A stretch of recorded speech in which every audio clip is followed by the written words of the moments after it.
Art. So this is the Ohio Writers Guild, and we hold hands with a newbie bloggers group as well. So Sandy Kachurik, which you see on your screen, is my co-host, my co-mod with the Ohio Writers Guild. And Sally Sutter is my co-host, co-mod with the newbie bloggers. And Sally is a blogger. And so I'm going to tell just briefly a little bit about me and what I do, and then I'm going to let Sandy talk for just a moment. I want to get to Cathy today because we've got two Cathys on the call, but spelled differently. And I know Cathy from basically from how many years ago, Cathy? We know each other. Oh gosh, since when did you Um, first meet Carrie? 7 years ago. All right, so about the same time. So Cathy and I go back about 7 years, um, give or take. It might have been the following year that we actually met, but she was one of the original authors under a program that I sat under. And so, Cathy, and I want to get back around to what I was talking about. But Cathy, how many books do you have now? 7. Okay. I only have two. I have one coming out in April. So Cathy's way ahead of me. Anyway, we're going to get to talk to her. But in the meantime, I am Cathy Benner. I'm a passive income mentor, and I have an academy called the Cathy Benner International Academy. And one of my lanes, of course, is authors and writers. And so I am simply, and I haven't pulled up any of this, so bear with me because I did not do this ahead of time, and I should have, and I didn't because I was crazy busy this morning. So, so I'm going to pull this up so that you can see. This is, and I'm going to put it here on public. This is actually the page, the homepage of the Academy so that you all can see it. And when you scroll down here to the more page, you will see all of our lanes. And here is the authors and writers. I'm going to click on the authors and writers, and this top blue button is where you get to all of our replays. And then here is the actual course. And we are talking about writing from anywhere in the world and helping you to get published. So I'm going to open that just to show you what we have there. And of course, I've got so many darn windows open that I didn't get closed earlier, so it's slow to open. But who? It's anyone wanting to write. What? It's an online course. When you can do it on your own schedule, where you can complete it wherever you happen to be. I'm a passive income mentor, and my claim to fame is I want to work from anywhere in the world. I don't want to be tied to a brick and mortar these days, only because I was for so many years. And so I'm rebelling. And why? Because you want to write. And so that's what this is all about. But here are the topics that are covered. And today we are talking about publishing your book to online retailers. That is our topic for today. And so then when you scroll, well, here's our calendar link that shows all of our events. Here's how you can get into the Zoom call like you're into today. That's where you register. And then when you scroll on down, here is the entire curriculum, how to write from anywhere in the world. And here is, let's see if I can find it because I didn't get set up ahead of time. I'm a little behind. Here we are, publishing your book to online retailers. And so I'm going to click on this, and this is all of the information that you need. And it talks about preparing your manuscript. And we're going to talk about all of this with Cathy. I just wanted to show everyone on the call where to find it. And then how to design an eye-catching book cover. It gives you information there, how to obtain your ISBN and your address copyright. It talks about that, how to choose your online retailers, where it is that you want to put your book, and formatting your manuscript for a digital publishing. And we talk about ebooks, all kinds of things there. And then how to optimize the metadata and the keywords, how to get folks to find your book. So again, and then uploading your book and the cover, actually physically doing the upload and then reviewing it and publishing it. And finally, how are you going to market it? And what other communities can you get involved in? So I just want to show you that all of that is there. Okay. And again, I'm not going to read it to you. I just want you to see that you can go to the Academy and find all of that information. So when we finally circle around to Cathy, do you pronounce it Studer or Stutter? Studer. Studer. That's what I thought. I just didn't want to pronounce it incorrectly. That's When we okay. get around to Cathy Studer, I have several questions for her, and we're going to talk about how she actually published her book. And again, for those of you that are new on the call that may have never tapped in before, let me just give an overarching view of publishing. You have traditional publishing on one end, you have self-publishing on the other end, and you have a million and one hybrids in the middle. Okay, everything from vanity presses to, you get it. So just know that none is wrong, and if you're going to use anything in the middle, which I have, which Cathy Studer has, if you use something in the middle, just make sure that it's legitimate, because there's some scams out there. And just be careful that you don't, accidentally tap into a scam. We've got a couple other folks here. I just want to make sure that everybody has the option to chat with us. All right. So 6, 7, 8, 9, 10, 11 of us, 9, 10. Okay. So everybody is on and can chat. Okay. So Sandy, I'm going to turn it over to you now for a few moments and tell us what it is that you do. And Sandy just got an award. I just saw it on her social media. So Sandy, tell us about that. Thank you very much. Hi, everyone. I'm Sandy. I live here in Springfield, Ohio. And a couple years ago, Cathy invited me on to talk about a workshop that I direct called Into the Springs. It's the first weekend in August, and it's at the Mills Park Hotel in Yellow Springs, Ohio. And if you don't know Yellow Springs, by all means, look it up. It in itself is a postcard that helps advertise the writing workshop. It's one weekend, it's in one space, and I only choose about 2 or 3 featured guests who stay the whole weekend from Friday evening to Saturday to Sunday lunch. So if you have any question at any time about any of the process of writing that my guests, and most of them can answer, they're there. They're waiting for you. This past year was amazing. I had a couple who 2 mystery folks who got together before the workshop and made sure that the sessions they were talking about coincided, and they'd never met that way before, and you thought they'd work together forever. So it was good, and that's what I look for. This 2025, which will open January 1st with a discount until Valentine's Day, I am featured, and it's August 1, 2, and 3. And I'm featuring a returnee. Woohoo! I've been around that long. It'll be my 7th year. And it's Juliet Hyland. She's in her 15th published book for Harlequin. So, yes, she's a romance writer, but she does a lot of other types of writing as well. And she's going to talk about craft and polishing craft from everywhere from tropes, which romance writers, that's their flag that they fly with great ease, and it works for every genre, and some other things like, what does it really mean to show, not tell? The other person I have is an agent. We're going to give her weekend. And I don't know if she realizes what she's in for, but I always ask, so what do you want to talk about? What kind of sessions do you want? And yes, she says she will hear pitches as well. But finally, we get something from somebody who knows her way around query letters. So that's what's coming up. I'm here, a couple fill-ins helping Cathy along. And then she says, hey, would you stick around kind of and be a co-host? I go, sure. Because in the writing world, what you do connected to writing helps.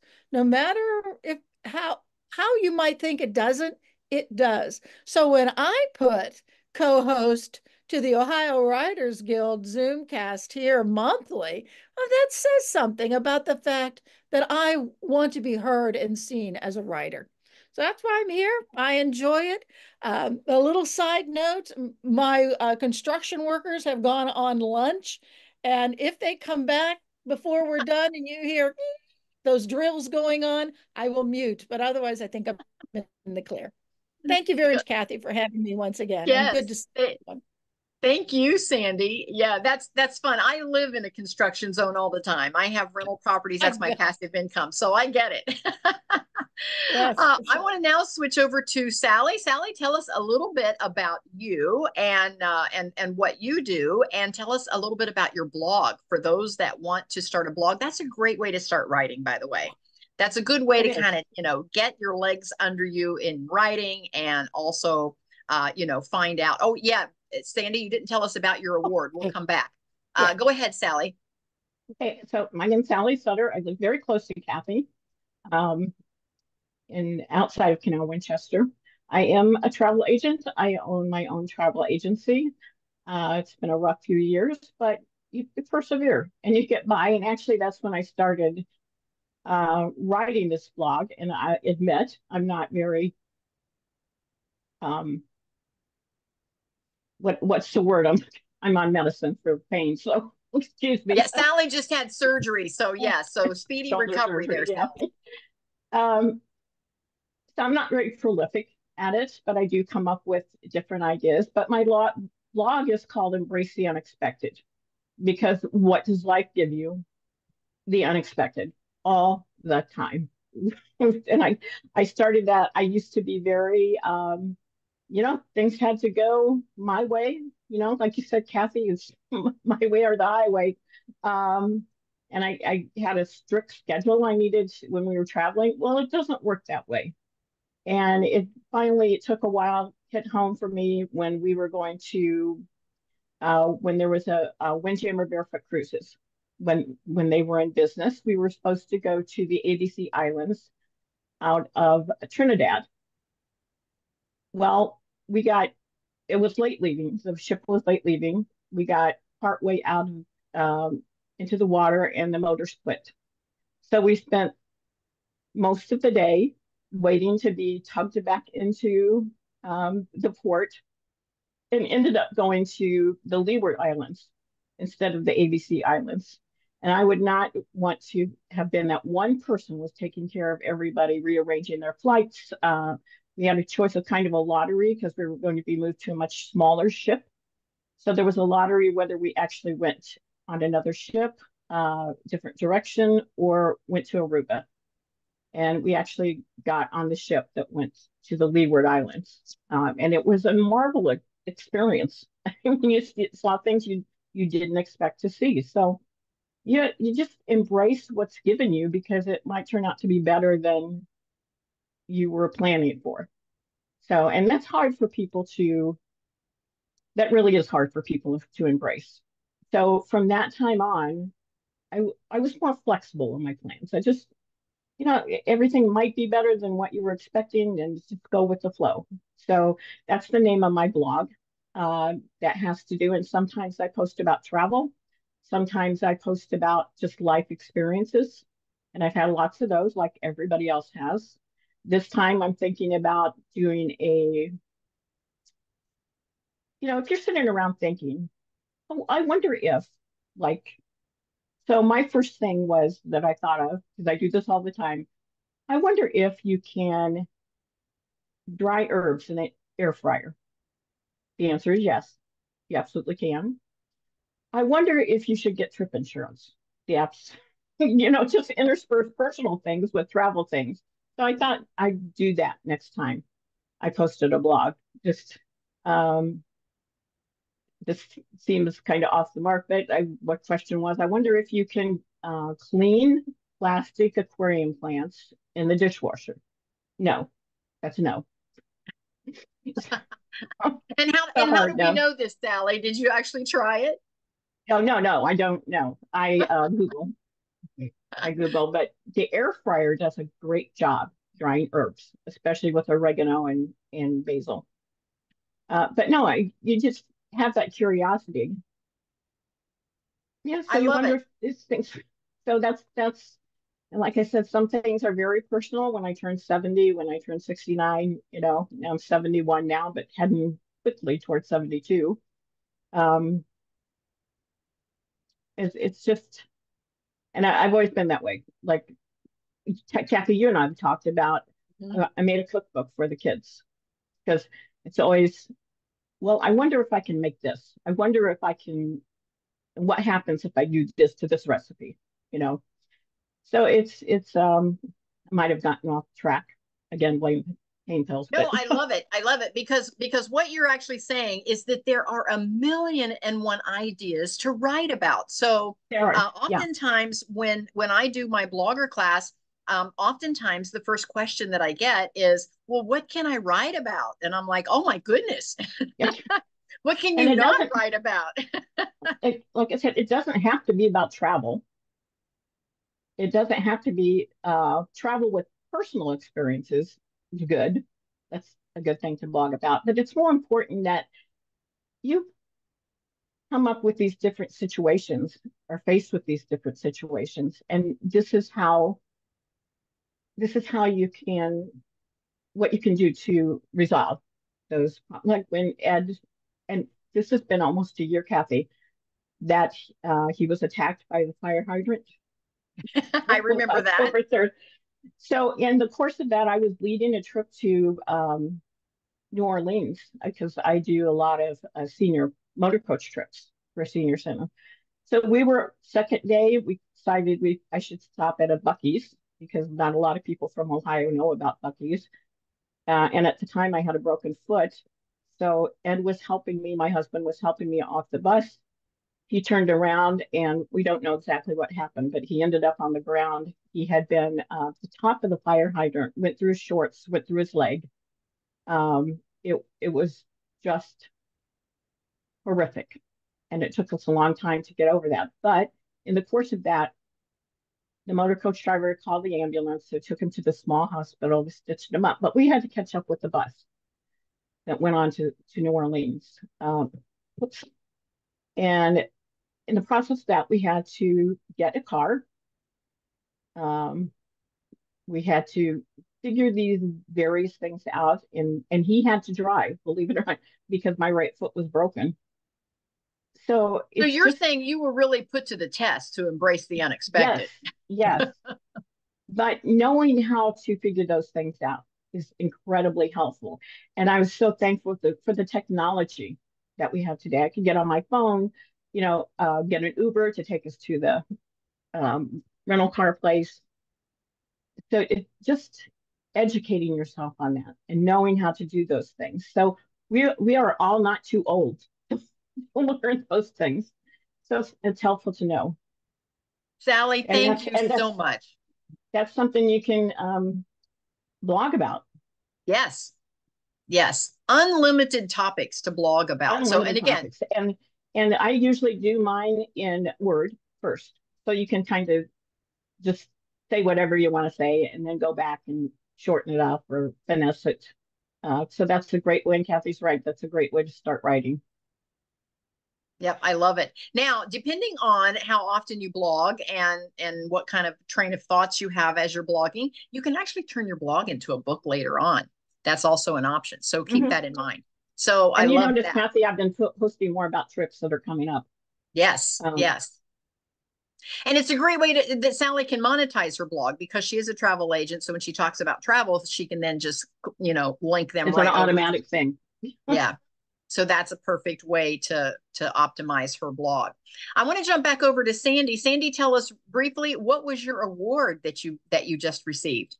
I did put it in the chat, and it's interesting because I wanted to try this place. It was the conference was in its second year, and it was kind of similar to mine, in which folks stay in the same space, though they break up into one group goes to one session, another group goes to another.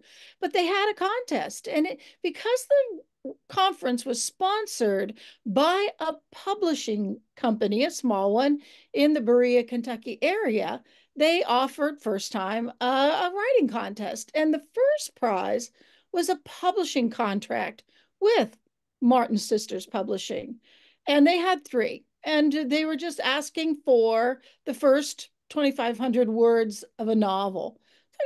I could do that. I certainly have it sitting on my computer. So I popped it in. It was $25 to enter. And I thought, well, $25, it's a small company.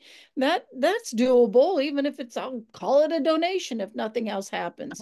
So I was tickled that I had gotten third place out of the 3 prizes they were giving. And I was talking to the judge who liked the work, and she explained why it didn't get second place. And there was a transition that was a little fuzzy. And I go, ooh, great. So, and it also refreshed my love for this particular story. So I went home and I tinkered with it and tinkered with it. I think, wow, this sounds really good. So there are a lot of different reasons why I do things and how I do. And if it's within, how much of myself do I have to put out there? How brave do I have to be? And this, I could do that. And it was good. It was a good experience. Of course, it's always nice to get an award. And even if I hadn't, I would have been very happy to have done it nevertheless. So, yep, that's Well, what it is. congrats, Sandy. I love that you did that. Now, for those that are listening, if you see a writers conference or summit or writers weekend, whatever, tap into those. Oftentimes they're very inexpensive. Sometimes they're even free. And it's just huge to be sitting in a room with other authors and writers. And so I encourage all of you, if you've not been to any type of a writers weekend or a writers conference, or even, even an online virtual writers summit, to participate. And there are many that are online. Yes. Debbie, you have a question. Yes. What was the book based on? Well, that's kind of interesting. I like to write about women who are at a crossroads. They have choices to make, and where does that take them? And in this one, and I don't know, I like speculation. I like to put odd things in the story. So this gal, it's in the future, like almost the year, almost the next century, and it's a high-tech world. She is about 21, graduated from college, aiming to that high-tech situation, but she wants to be a dragon cop. They are little pygmy, tiny dragons, and only women can ride them. And here she is. That's what she really wants to be. But if she wants to go that route, she has to disappoint her family. She has to disappoint a boyfriend. She has to kind of turn her back on her town and all that sort of thing. So will she go with it? And and the story of the fact that these little pygmy dragons are from Greenland, and when the ice was melting, they discovered them still around. And matter of fact, my sister-in-law is on a cruise to Greenland, and I told her, take pictures, take details, make my story come alive. So yeah, so that's what that one turned out to be. Thanks for When asking. well, I know I'm glad I did because I have my one granddaughter who reads nothing but dragon books. Ah, She dragons alone. loves dragons, absolutely loves them. Oh, good. And so you're going to have to let me know when that's kind I of, will. out there And because and I that's know it she'll love too. it. You And And it what? that just has pushed goes, me. yeah, and it just goes back to my point too, that you can write about so many different things. This is Yes. just unlimited, the Yeah, topics that you can write Yeah. about. So Yeah. Sandy, I bet you're excited to get back to your story now. I Yes. am. This will be my last final rewrite is now, and when it's done, I'm going to find a professional editor to take one good look at it, fix anything there, and then it's got to go out the door. It can't it's not doing anything sitting on my laptop. So I thanks, love it. everyone. I love that. We are now going to move over to Cathy Studer. Now, Cathy Yeah, has I can't written a wait. book. Yeah, Broken to Beautifully Whole. Cathy Studer shares her vulnerable childhood story and the step-by-step discovery process she walked through to finding healing. Now, finding her true purpose propelled her to become an author, a speaker, a facilitator, and it's allowed her to share with others the lessons she experienced along the way. And you've really created a whole business around this book. Um, I want to ask a little bit first about where are you coming to us from? Where are you located, Cathy? Helena, Ohio. Okay, so not too terribly far from the rest of us. We're Central Ohio. Now, I know Linda is not in Ohio. I don't know about Dustin or Amelia or Sylvia. Not sure, where you guys are located. But anyway, Debbie's Ohio, Sally's Ohio, Sandy's Ohio. So yeah, so a lot of us here from Ohio.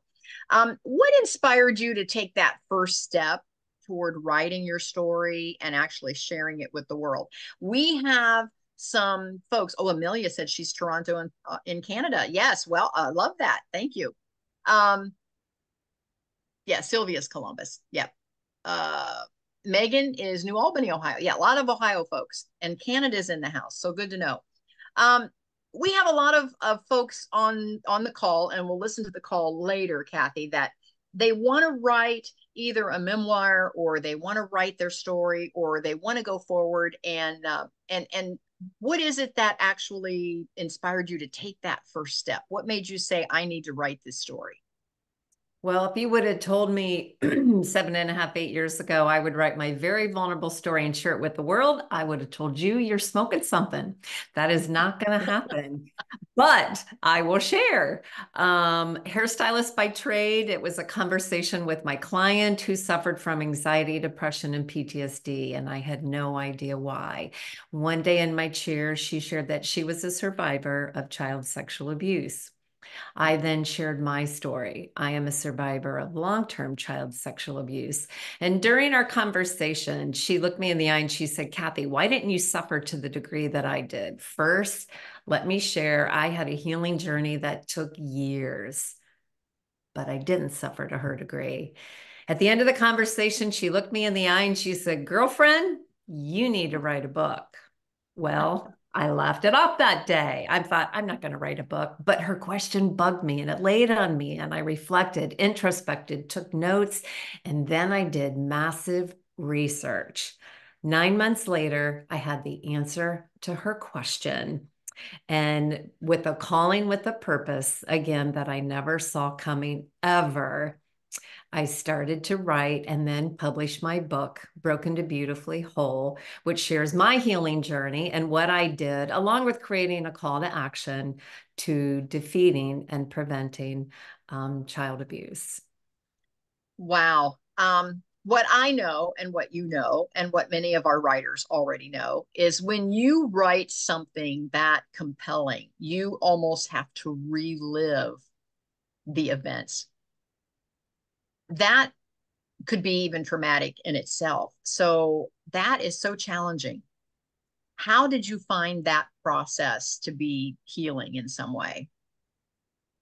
It was incredibly healing, more healing than I ever thought it would be. Because honest to goodness, the reason I wrote the book is because I was in an incredibly good place. And my client, unfortunately, was not. Yet, what I would learn through my healing was I still had a tiny piece of shame hanging on because of the fear of putting a book like that out into the world. What will people think of me? What will people say about me? Will they judge me? Because less than 10 people in the world knew my story. Obviously, when you publish, the world is going to know your story. And the gift is the amount of strength you gain from moving through it. And there were a lot of tears, I'm not going to lie. The first part of my book is not descriptive, yet you get the drift. I share the title of that section is Through the Eyes of the Child. And I wanted people to understand what it is like of a child that's going through trauma, what the child sees. And that's important if we're going to try to prevent or learn or understand in a better way.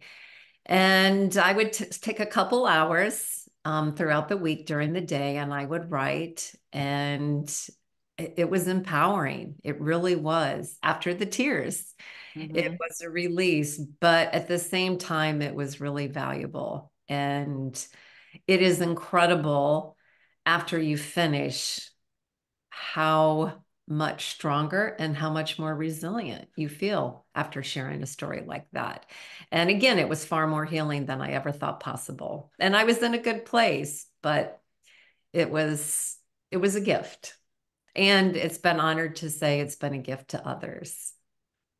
Well, speaking of a gift to others, when your customer uh, brought it up to you that you should write a book and you were kind of like, at what point during that research and what was there a particular moment that you said, she's right, I really do need to share this story?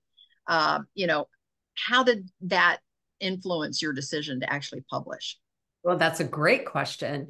So during my first of all, when I started taking notes, I wrote down the attributes I applied into my life during my healing journey at different points. And yes, I knew they helped me, but I had to do the research to figure out why. Yes, the gratitude journal made me feel better. That gratitude is one of them. But why? Why does gratitude make you feel better? Why does it help us? What does it do to our brain? And the research then shared with me the impact of what it does for anxiety, what it does for depression, what it does for PTSD, which is huge. So after I got done with my research with each of my attributes, I learned, okay, this played a bigger role in my mindset, in my mental health, and my emotional health than I ever had the idea. And then obviously I spoke with the counselor and they're like, oh my gosh, yes, you absolutely have to share this and the impact it has on mental and emotional health. All right, now here's the big tricky question, Cathy. Oftentimes, when I coach someone that wants to write a memoir or they want to write a book such as yours in hopes of helping other folks, um, sometimes there's still a bit of anger that's still connected into their story, and they have a tendency to want to throw some folks under the bus. I know I would. How did you write around that? That seems to be the biggest stopping point and the biggest hurdle that writers that are writing in that genre of helping folks through their trauma of not being so angry that they just want to, throw Uncle George under the bus. How do you write around that? Well, that is a huge question. It is an important one, and it almost kept me from publishing for a couple I different reasons. That's what I was wondering. That's what keeps a lot of folks from publishing. It does, and I get that. So two-part, my perpetrator was my stepfather, and my stepfather was deceased, I'm sorry. So I didn't have to worry about that. But what I did have to worry about that was key for me was anybody that was still alive from my stepfather's family. And then also, there's another layer to my story. Yes, I'm a survivor of long-term child sexual abuse for 6 years. But my parents divorced when I was 1. My father remarried, and 6 weeks out of the summer, I would spend it with my dad and my stepmom. And my stepmom was abusive, not sexually, but verbally. And it was an important piece of the story that I almost didn't put in there. And it was really hard to write around that because she was still alive and my dad was still married to her. And when my stepmother would get mad at me, she would pull my hair and, excuse my language, but she would call me a goddamn brat more than she would ever call me Cathy. And she told me that I would never amount to anything in my life. And those are hard words to hear as a child. Why do I share that? It's the reason I never told my father what was happening by my stepfather, because I believed what was happening to me was because I was bad and I deserve it because that's what kids think. And then I would go to my dad and stepmom's house and think like, okay, I'm going to tell my dad. And then I would get in trouble and my stepmother would call me this.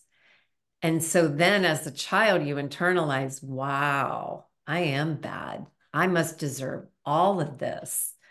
Why would I ever tell anybody? Because it would only create more shame.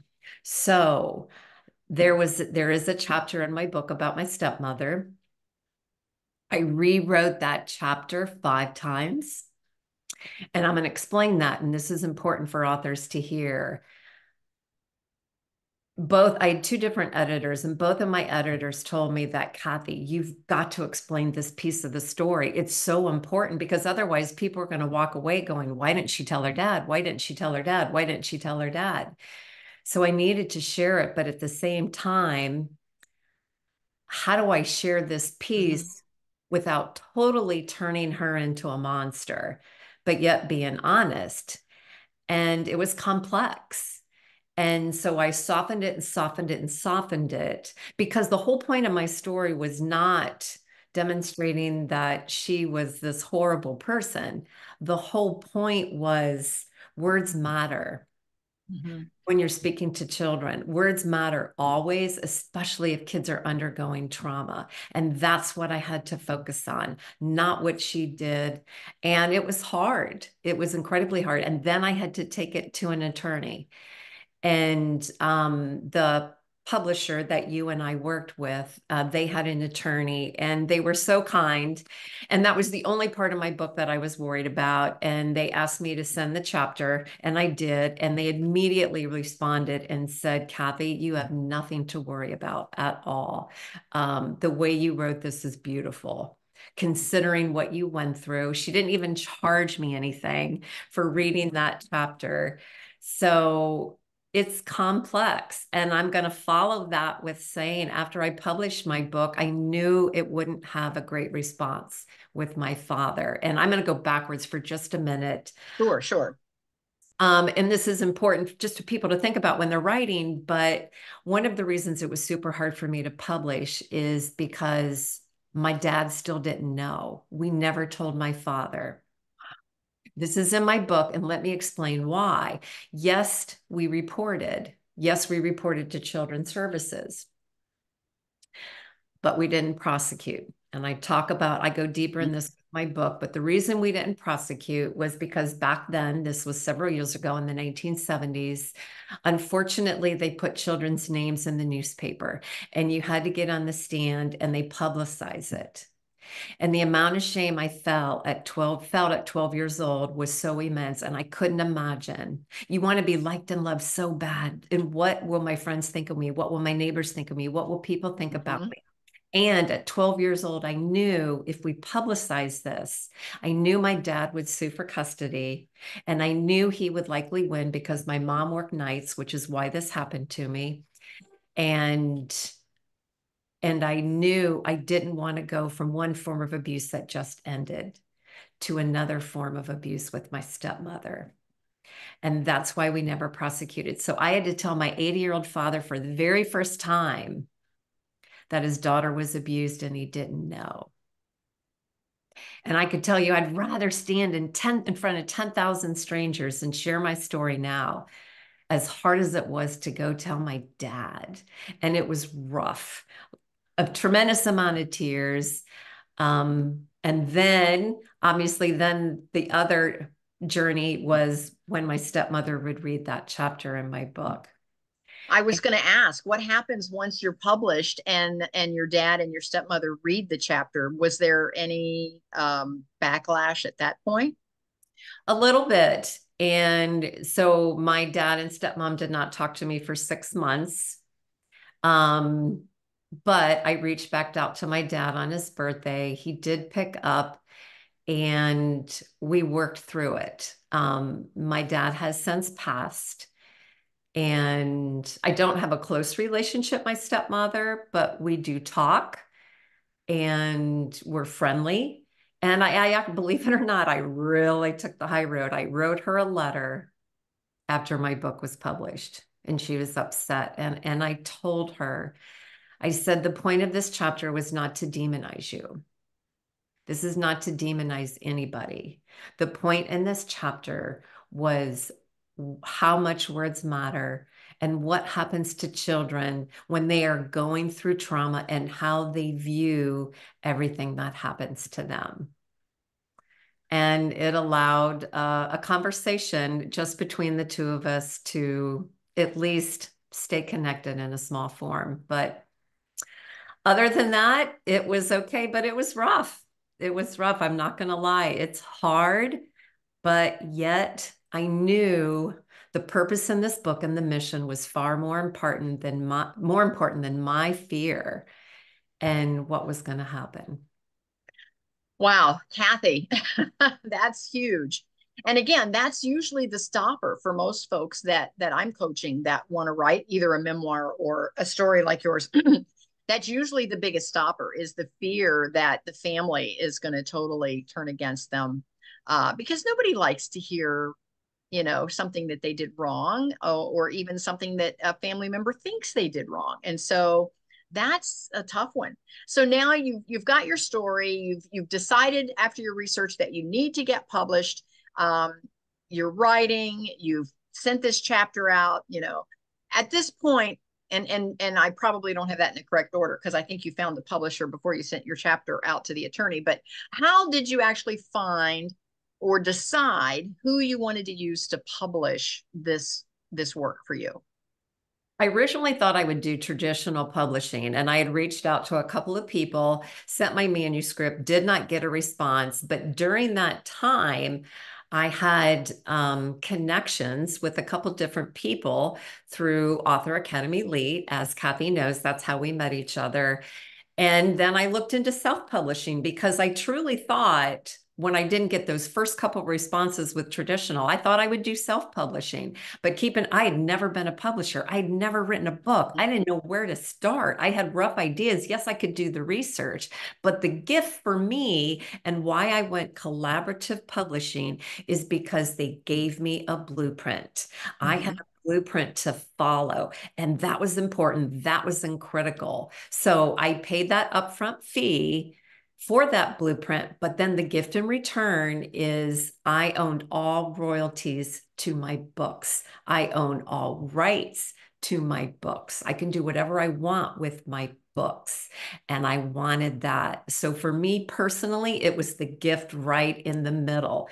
And interesting enough, after I picked my collaborative publisher, then I don't know why this is, but then I heard from a traditional publisher. But at that point, I didn't want to change gears, because this was important for me to own the rights to my story. I love that. Now, explain a little bit, because I know you did the research. So explain to our listeners, those that are on today, and then maybe those that are going to listen to the replay later, what was your process in finding that collaborative publisher? Because I'm working with one as well. Explain your process in finding that collaborative publisher, and what were your search points? What was it you were looking for? Did you have some must-haves, a list of must-haves when you're looking? And here's what I want to say to those that are listening. When I said there's traditional on one end and there's self-publishing on the other, and you've got 1,000,001 hybrids in the middle, there's not good or bad. It's just what you don't want to do versus what you're willing somebody else to do for you. When it comes to those in between collaborative type publishers. And so I chose one that includes all the editing, because I didn't want to pay separate for editing. So that was a point that was important to me, was to have the editing piece included in their price point. What were the important things to you, Cathy? What was, other than owning all your rights, and that's an important one too, but what were some other important points for you when you were searching for that collaborative publisher? Well, I'm going to be completely honest. That process of the collaborative went fairly easy. I actually had my editor first. So Okay. it was someone that I knew, and she was an editor. That's what she did for a living. And she was wonderful. And as we worked through the process, I was trying to find a publisher. She's the one that knew someone else who wrote a book with this publisher. Okay. And so I hate to say it was in some ways easy, but I did look up a few other companies when I Googled collaborative publishers, or what other options between traditional and self-publishing are out there. Then I had a meeting with that person. They led me to this publisher, and then I Googled them and researched them and how they go through their process. And then I went through the interview process with them. So I'm just being honest that I didn't look too hard, other than just beyond who else out there has a collaborative publishing company. So it came to you more as a referral. It did completely. Now, and again, mine came to me as a referral. So for those of you that are listening, sometimes you don't even know where to start. And Sylvia's question is, please explain collaborative publishing. Sylvia, it's that in between traditional and self-published. It's where a publisher will create a company and they simply package together what you're going to get for their price point. And then you have to decide, are these things that I'm going to get, like editing, book covers, ISBN numbers, physically uploading the manuscript into the online publishing places. The question you have to answer for yourself is which of these things are important enough for me to pay for versus for me to do on my own as a self-publisher.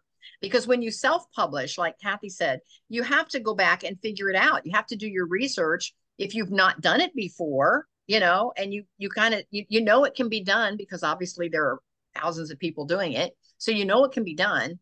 But then you have to ask yourself, where do I start? Where do I start? How do I know how to put the manuscript together? How do I know how to upload it? And so you have to make a decision early on. How much of this do I want to figure out? And how much of this do I just want to pay somebody that already has it figured out? Cathy, comment.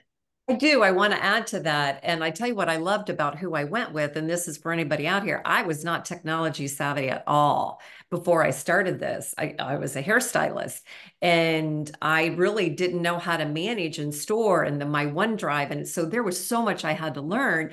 But the gift of the blueprint, and when I say blueprint, it was literally step by step by step, where to start, what to write down to bring value to how you're writing. I mean, even if I had already written my story, but for those who hadn't written your story, it gave incredible descriptions of how to start writing that. And then once you've written it, then how to find your editor. Obviously, they had their own editing company. I already had mine, so I didn't need that, but they also had that. And then uploading it, it was step by step by step by step. It was so descriptive and it was so helpful. And for someone like myself that wasn't technology savvy, that was huge. And for you, because you chose this route with the blueprint, you now have published 7 books. Yeah. So you didn't have to stop with one, whereas let's say that, and I'll go back to Sylvia's question. Let's say that you choose a company that does everything for you for this big ticket. They go, you just give us, I'm just going to make this up. You just give us $10,000 and send us your manuscript and we'll do it all. We'll edit it. We'll do the design. We'll do the inside. We'll do all of that. And for one flat fee. And then when you want to publish another book, the question is, do you have to pay another $10,000? Probably, because they're going to do all of that again for you. Whereas Cathy choosing this one, and Debbie asked, what is the blueprint? Because Cathy chose one that gave her a blueprint, and all it is, it's kind of a step-by-step course, if you will, or map to follow. It just said, here's step 1, here's step 2. And if she just followed the steps, she was going to end up published at the other end. And so here's my point. And again, you've got the traditional, you've got the self-publishing, and then you've got 1,000,001 of these hybrids in the middle. And so that's why you have to do your homework. And like Cathy, I didn't know where to start. How do I determine whether it's even a scam or not? And so that's why it was so important for me to get a referral to one of these publishers, that folks that I already knew, like, and trusted had already used this publisher. And so I then was willing to, write the check because again, the one that I went with did all the stuff for me that I didn't want to learn or didn't have time to learn how to do. And I ended up being published. And so they're not bad. And a lot of folks are like, oh, no, if they're not traditional, stay away. They're all scams. They're not all scams, but there are a lot of scams out there. So that's why you have to really go, in my opinion, make sure that there's some good references and good referrals there. Cathy, comment. Well, and I would also add to that. So what was great for mine is I had that blueprint. So my first book, I am incredibly honored to say that book, the mission within the book went on to win 4 international awards. And thank you. Because of that, I've been able to go out and speak which I've been very blessed with. But during one of my speaking engagements, I'm going to share why I'm coming to this that matters with that blueprint. As someone in the audience said, Cathy, I think one of the most powerful parts are your attributes that you used and how they help mental and emotional health. With the crisis with our children, why would you not take that and turn them into children's books? Long story short, how I went from 1 to 7 is because in May, I published a series of children's books that are the 6 attributes from my first book. And I was strongly encouraged to do that by pediatric psychologists, counselors, and teachers. But here's my point with that. Here's the cool part. When I got that blueprint, not only did it have it for the self-help book that I was originally doing, in that was a blueprint for children's books. So like Cathy said, I didn't have to go back and repay another fee. I already had that blueprint to walk through for the children's books, which was definitely different than my first book.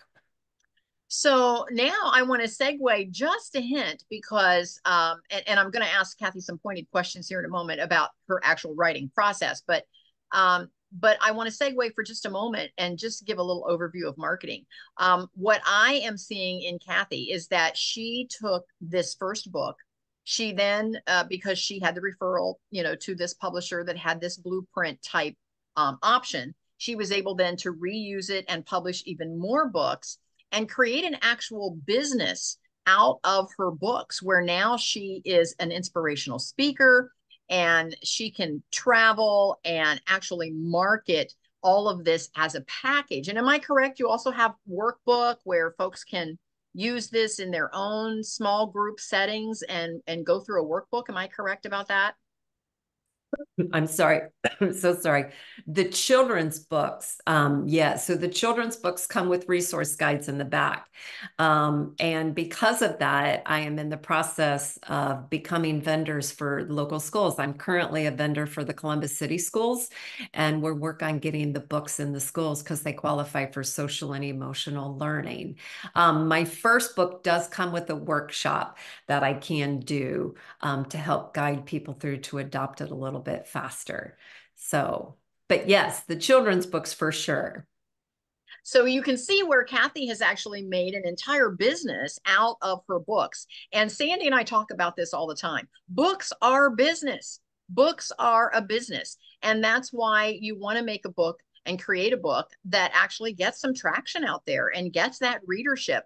And I know I meet folks again when I'm coaching. I meet folks that say, well, how do you make money writing books? Well, that's a tough one, because I don't know if you've visited Amazon or your local bookstore lately, but there are thousands of books to choose from. So getting yours seen and actually creating income for yourself, you have to be a little more creative these days. And I love that Cathy has actually turned her books into a business. And I'm going to ask her a couple of pointed questions about writing, and then we're going to let everyone know how to connect with her. Cathy, another question for you about the whole writing process. Did you actually plot out your first book to make sure that you met all the high points, or did you just start writing your story and then try to put it in some kind of order second? So what came first, the outline and then the book, or the book and then you put it in the correct order? Great question.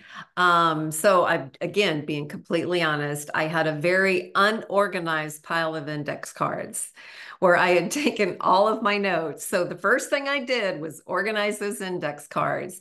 And from the index cards, I did start to do the outline.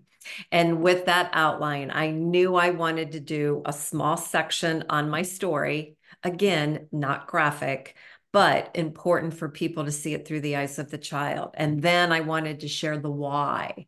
Why write my story now? Why tell my story now? So I dive into that. And then the healing. What did I actually do? And then I finished it off with my conclusion to a call to action for parents, grandparents, anybody out there, things they can do to help children and for survivors. So outline, then started writing and took it slowly. And I would literally spend, again, I would allot certain days that I knew I wanted to write.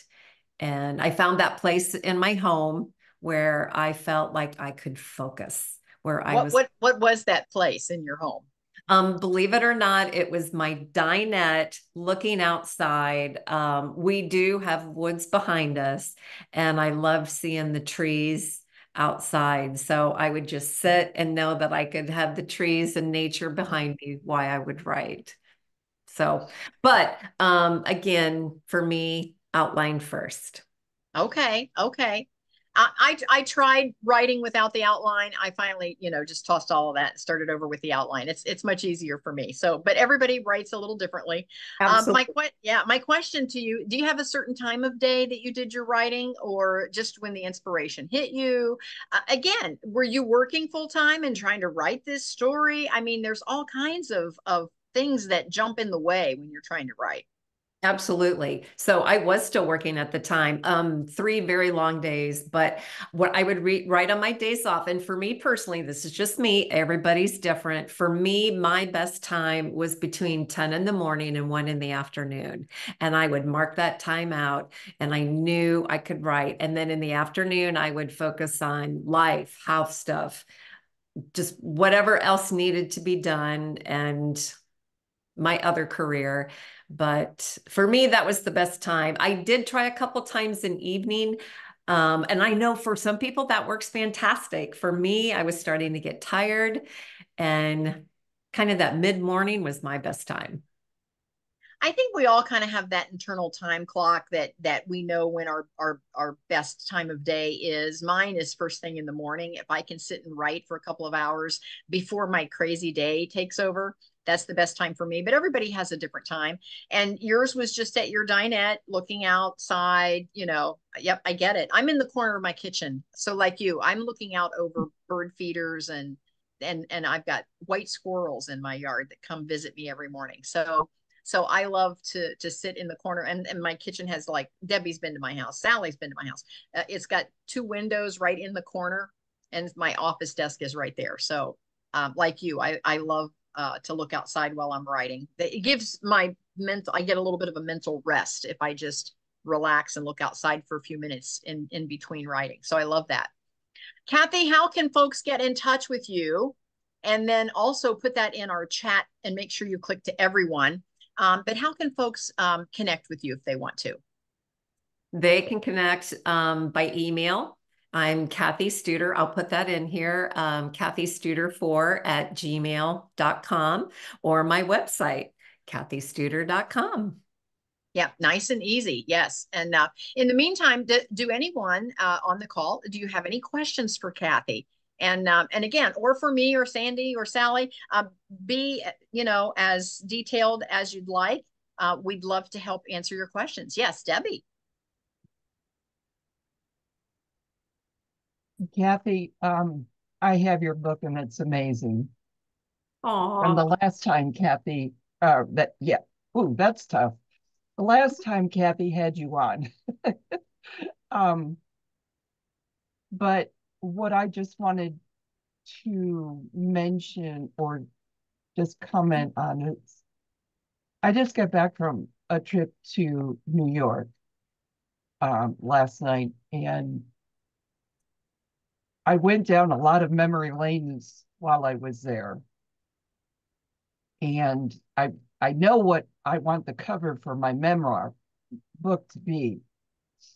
And my daughter says it's creepy, but it's what I think. But the fact is that I went through the same thing you did.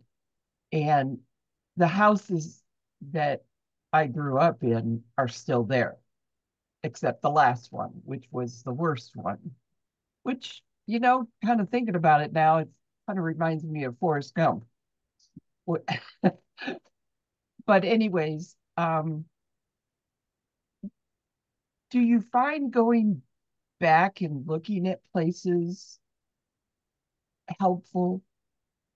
I don't know, because see, I grew up in Buffalo, New York, outside of that. So I just was wondering, because for me, even though I'm 70 years young, I still have a very vivid memory of what things look like.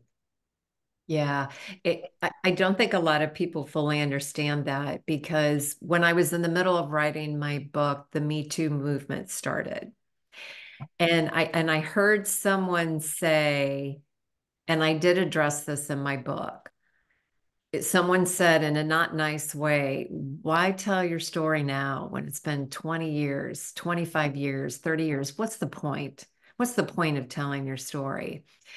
And it's a huge point. And here's what I say to people. Number one, saying out loud starts to create a resolution in the brain. So trauma creates, unfortunately, damage to the brain, which is why mental health consequences are the number one consequence for anyone who has suffered trauma. So saying it out loud is a shift in the brain for a positive for healing. Mm-hmm. Number two, you finally learn you're not alone. Knowing you're not alone is massive. There is strength in numbers, Mm-hmm. and everyone deserves to be seen, to be valued, to be heard. And that is why it is so important to get that story out there. And yes, I do think it's healing to go back to those places because one of the things I share in my book, the whole point is moving through the Yeah, trauma. yeah. If we keep it stuffed down inside, if we keep it quiet and we never share and we never talk about it, number one, how can we even begin to understand the consequences and the numbers unless we talk about it? Healing happens when we talk about it. When we go back and see it, it can be hard, it can be traumatic, it can be triggering. But the gift is you've then taken another step forward to move through. And I think that's so important as A, we work through our healing, and B, as you write your story. Mm-hmm. I guess I'll have to have a Zoom call with you. That would be a great help for me. Sure, I'd And be happy to. Yeah. the cover, I'm temporarily think, well, what I'm kind of focusing on is um, the house where I was a toddler, 3 years old, where it started. It has a bedroom window, and I can always see I could always see the street in front of our house. And now that I can go back and look at the house this way from the street side, I haven't decided yet whether I want to have the cover of the child looking outside to me or me looking into the window at the child in the window. And I know that might, like I said, my daughter says it sounds creepy, but you know, in a way, I mean, that's the way it started, and that's the way I view it as that was then and now. So I don't know, but that's kind of, and I have the pictures. I like I said, I have very vivid memories of what the house apartment looked like and everything. So I know what it was like having my little bed in front of that window to look out. Well, So Debbie, my point is don't minimize those intuitions. I think you're on to something there. Obviously, that's what resonates with you, which is going to resonate with your readers. So hang mhm. on to that vision, and you might adjust it by the time you publish to something a little different. But hang on to that vision that's my thought. I will. Thank you. And I would agree, and I would add to what Cathy said because my original vision of what I had for my cover is not what I did at all. And I'm glad because where I landed was much better. So yeah, give right. yourself the time as you, and it may evolve even after you've completely done writing the story. Mhm. It may evolve to something else. Or you during your writing, you may come across some research where something else pops up. So I agree. That may not be where you land. Well, I got to tell you, I was back there 6 years ago, And this was a uh, whole different atmosphere of remembering things and memories, family, history, everything. So anyway, so thank you very much. I appreciate it. Oh, you're very welcome. Well, writing is not easy, even for those that are avid writers. It's hard work, and you have to make the decision that you're going to do it, and find a plan that fits you to get to the finish line. And Cathy, one last question: did you ever think during the whole writing process, did you ever wake up any particular day and think, "Oh, maybe I won't do this"? Did you ever think about Yes. throwing in the towel? Yes. Yes. Yeah. Did I say yes? Just real quick, let me share. I honestly didn't. Again, the fear of being afraid of what people would think of me. What would they say about me? The fear of telling my father, the fear of trying to figuring out how to publish and what that would all lead to. There were a lot of fears, and I want to finish with this. And I was home one day and I was very concerned about moving forward. And Robin Roberts was being interviewed on TV. And she shared one of her quotes that I love that I had to put in my book. And here's what I know: I was meant to hear that quote that day. And here's the quote: make your mess your message. And that's what I was meant to hear. And that was my sign that, Cathy, you've got this. The mission is bigger than your fear. The purpose is bigger than your fear. You need to do this. It is time. Wow.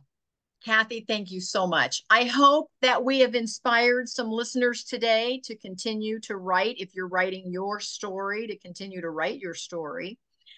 Please connect with me, connect with Sandy, connect with Sally, and by all means, connect with Cathy Studer if she can help and assist you. And Cathy, as our free gift to you, we are putting you in our speakers cabinet after today. I'm going to send you all the links, and hopefully anyone that's listening, if you need someone to be on a podcast or you need someone that you'd like to interview, Cathy would be available. So please take that into consideration. I want to say thanks to everybody for coming on today. This has been a great call. We're just a few minutes over, but I don't think anybody minded because the message was so impactful and powerful. And Cathy, thank you so much for being with us today. It was an honor. Thank you. Thank you.